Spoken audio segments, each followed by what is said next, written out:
Selamat pagi bosku, jumpa kembali bersama saya Cecilia dari Pilar Mas Investindo Sekuritas. Touch your heart, touch your profit. Nah, seperti biasa kita akan mulai saja nih market review kita hari ini, Selasa 16 Februari 2021 dengan episode Power Up. Maka dari itu jangan kemana-mana ya bosku, tetap di channel Pilar Mas Investindo Sekuritas. Touch your heart, touch your profit. Pionir sekuritas channel di Indonesia.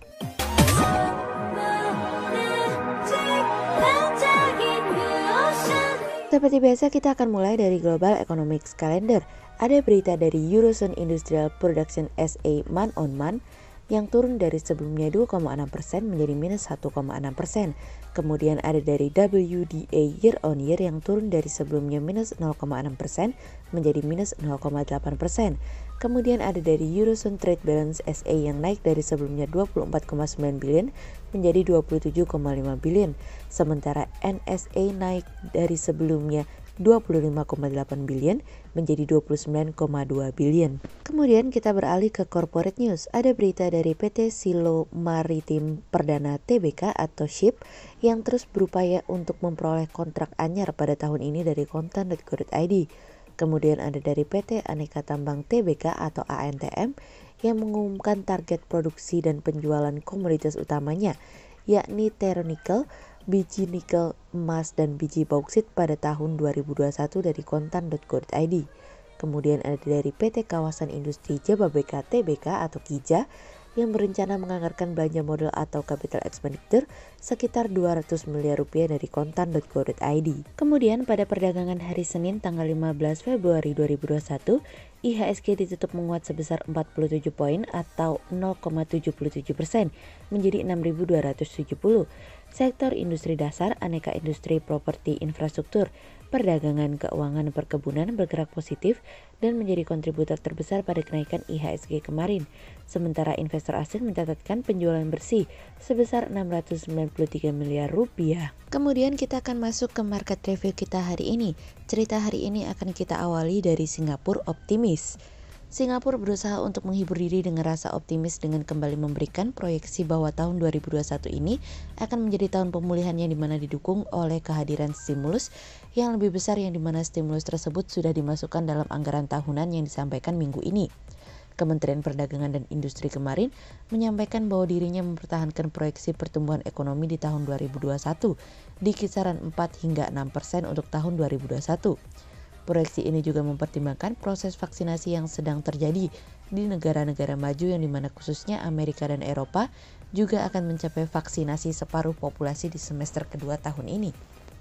Pemulihan sejauh ini masih mencari momentum yang tepat dan besar kemungkinan akan terjadi pada semester kedua di tahun ini dengan asumsi bahwa Singapura juga sudah melakukan vaksinasi yang didukung oleh pemulihan global yang dapat dilanjutkan secara bertahap di beberapa negara lainnya. Sektor yang mungkin masih akan dalam posisi yang sulit masih akan berkisar pada sektor penerbangan, transportasi, dan perhotelan. Pariwisata juga merupakan salah satu sektor yang terkena cukup dalam karena adanya pembatasan aktivitas dan mobilitas. Namun sektor yang diunggulkan masih akan berada pada sektor keuangan yang akan pulih lebih cepat. Konstruksi dan jasa akan mengekor di belakang, namun kami melihat jasa masih akan sedikit membutuhkan waktu yang lebih lama untuk pulih. Otoritas moneter Singapura menyampaikan masih akan tetap menggunakan nilai tukar sebagai alat kebijakan utamanya dan tidak akan berubah sampai adanya pemberitahuan lebih lanjut. Tidak hanya Singapura, tapi mungkin di semua negara juga mungkin akan mengalami hal yang sama termasuk Indonesia tentunya. Yang membuat Singapura berbeda dengan Indonesia adalah penyebaran kasus virus corona. Mereka mungkin sudah mulai berhasil mengendalikannya dengan baik. Pemerintah Singapura mengatakan bahwa apa yang mereka lakukan dengan memberikan 5 paket stimulus ditambah dengan kebijakan moneter membuat perekonomian Singapura mampu bertahan untuk melewati 2020 dengan sangat baik.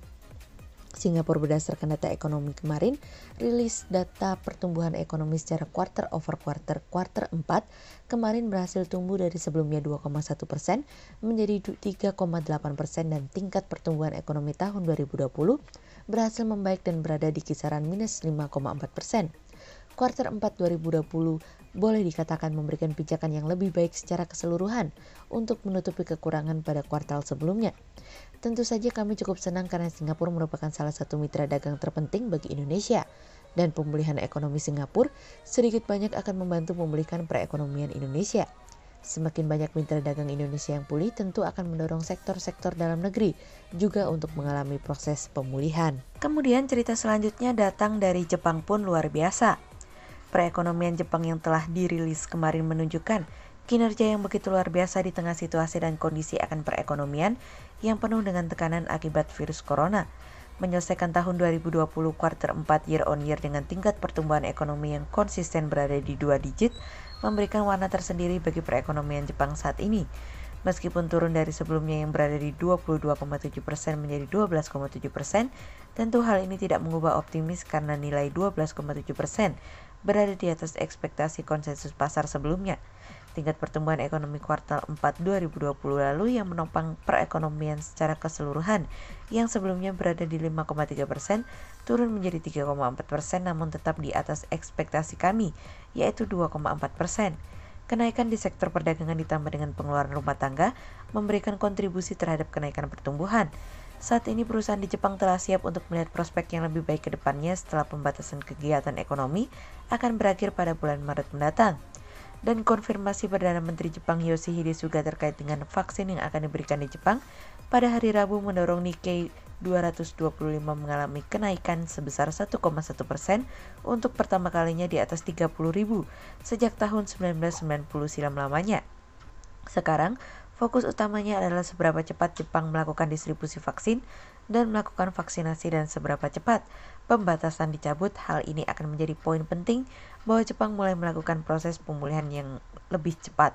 Sejauh ini, wabah virus corona masih belum terlalu berdampak terhadap rantai pasokan dan kapasitas produksi masih tetap berjalan seperti biasanya.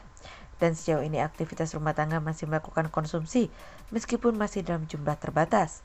Rendahnya angka pengangguran membuat daya beli masih terjaga meskipun lebih kepada kebutuhan sehari-hari. Good job, Japan. Kemudian cerita selanjutnya datang dari sebuah hadiah. Surplus neraca perdagangan pada Januari 2021 memberikan dampak pada optimisme pelaku pasar. BPS melaporkan terdapat kenaikan ekspor pada Januari sebesar 12,24% year on year. Capaian tersebut lebih rendah dibandingkan periode yang sama tahun lalu, 14,62% year on year dan lebih rendah diperkirakan konsensus 13,59%. Terdapat penurunan impor pada Januari sebesar minus 6,49% year on year. Capaian tersebut lebih tinggi dari periode sebelumnya sebesar minus 0,47% dan lebih tinggi dari perkiraan konsensus minus 2,77%. Sehingga pada bulan Januari neraca perdagangan mengalami surplus sebesar 1,96 miliar US dollar. Jika mengacu pada data historis surplus pada bulan Januari relatif lebih rendah dibandingkan bulan November dan Desember. Hal tersebut seiringan dengan melemahnya harga komoditas CPO sepanjang Januari 2021 memberikan tekanan pada penurunan ekspor. Selain itu, penurunan aktivitas manufaktur di negara mitra dagang seperti Eropa, Cina, dan Jepang juga memberikan dampak pada penurunan volume ekspor. Hal tersebut tercermin dari Purchasing Managers Index atau PMI manufaktur global yang menurun. Stimulus pada real sektor menjadi harapan pada penopang pertumbuhan di mana saat ini ekspansi pada sektor real perlu disertai dengan naiknya indeks kepercayaan bisnis dan juga konsumen. Di Indonesia memperlihatkan adanya pemulihan sejak penurunan terdalam pada kuartal 2 2020. Berdasarkan data CEIC, indeks kepercayaan bisnis Indonesia turun minus 48.234 pada kuartal 2 dan perlahan membaik di kuartal 3 sebesar minus 14.273. Kuartal 4 2020 sebesar minus 8.406. Kami memproyeksikan adanya perbaikan di kuartal 1 2021 ini ke arah positif. Hal tersebut seiringan dengan PMI manufaktur yang berada pada area ekspansi, di mana permintaan perlahan pulih sejak kuartal 3 2020. Sehingga berdasarkan technical analisa, kami melihat saat ini IHSG memiliki peluang bergerak menguat terbatas dan ditradingkan pada level 6.190 hingga 6.322. Berikut stock watch pilar emas hari ini ya bosku. Yang pertama ada dari TBIC, kemudian yang kedua ada dari INTP, dan yang ketiga ada dari SMGR. Berikut dua saham yang kami analisa hari ini ya bosku. Yang pertama ada dari XL atau PT XL Aseata Tbk yang mencatatkan laba bersih yang dapat diatribusikan kepada pemilik entitas induk sebesar 371,59 miliar rupiah. Sepanjang tahun 2020, perusahaan berhasil menjaga kinerja keuangannya di mana laba bersih yang dapat diatribusikan kepada pemilik entitas induk sebesar 371,59 miliar rupiah. Namun jika dibandingkan dengan periode yang sama, laba yang dibukukan mengalami penurunan 47,85% dibandingkan laba tahun 2019 sebesar 712,57 miliar rupiah. Namun hasil tersebut tentunya perlu diapresiasi mengingat kondisi tahun lalu seluruh dunia menghadapi pandemi corona.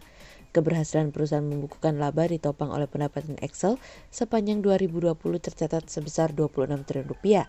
Sehingga berdasarkan technical analisa dalam tren pada jangka waktu short term berpotensi untuk bearish dengan target 2150 dan tingkat probabilitas sebesar 67%, sementara dalam jangka waktu long term berpotensi untuk bullish dengan target 3350 dan tingkat probabilitas sebesar 57%.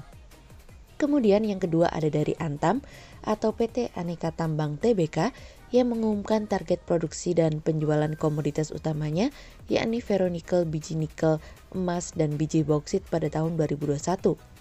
Perusahaan memasang target dari penjualan komoditas utamanya yakni ferronikel, biji nikel, emas, dan biji bauksit pada tahun 2021. Target tersebut tentunya harapan akan pemulihan harga komoditas. Adapun target yang direncanakan oleh perusahaan komoditas biji nikel pada tahun ini, Antam menargetkan total produksi sebesar 8,44 juta wet metric ton atau WMT biji nikel, menargetkan volume produksi dan penjualan sebesar 26.000 ton nikel dalam ferronikel atau TNI pada 2021. Biji bauksit pada tahun ini ditargetkan sebesar 2,73 juta WMT, meningkat sebesar 122%.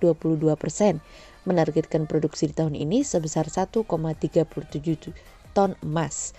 Hal ini tentunya akan memberikan kontribusi pendapatan pada perusahaan sehingga ini akan menyolidkan kondisi kinerja perusahaan. Sehingga berdasarkan teknikal analisa dalam tren pada jangka waktu short term berpotensi untuk bullish dengan target 3000 dan tingkat probabilitas sebesar 46%. Berikut kami akan menampilkan 40 saham pilihan dari Pilar Mas.